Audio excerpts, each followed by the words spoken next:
Siapa yang pi Madinah lepas ni, berdiri depan maqam Rasulullah, dia akan tengok ada 4 baris ayat, bukan Quran, bukan hadis. Sampai hari ini syair dan doa itu tidak dibuang, 4 baris. Ada kubur Nabi, kita bagi salam, ada tiang kanan kiri itu kisah bertawassul dengan Rasulullah. Orang biasa Arab Badui ni mai ke kubur Nabi SAW. Ketika itu ada seorang ulama besar nama Al-Imam Al-Utbi.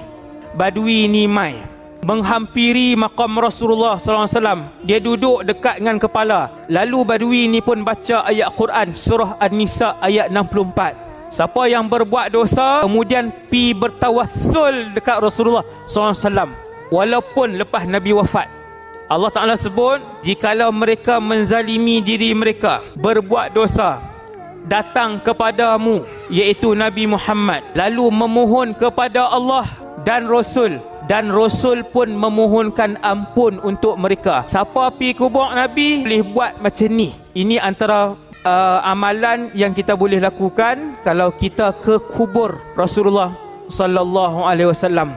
Kemudian Badui ni pun cakap, lepas dia baca ayat Quran tu, dia kata apa? Dia kata, ya Rasulullah. Siapa yang tulis doa Badui ni?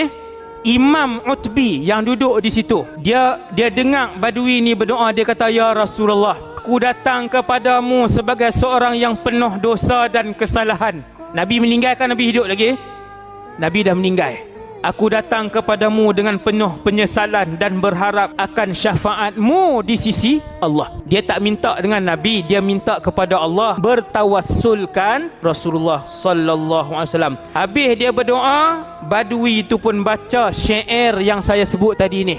Apa kata Imam Utbi? Ni Imam Utbi kata, aku dengar sampai habis doa dan syair yang dia lantunkan. Kemudian aku tertidur di depan makam tu. Imam tu tertidur. Dia tertidur.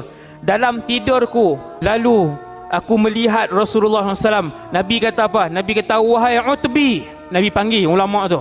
Wahai Utbi, pergi cari lelaki Badui tadi, sampaikan berita gembira kepadanya bahawa Allah telah mengampuni dosanya.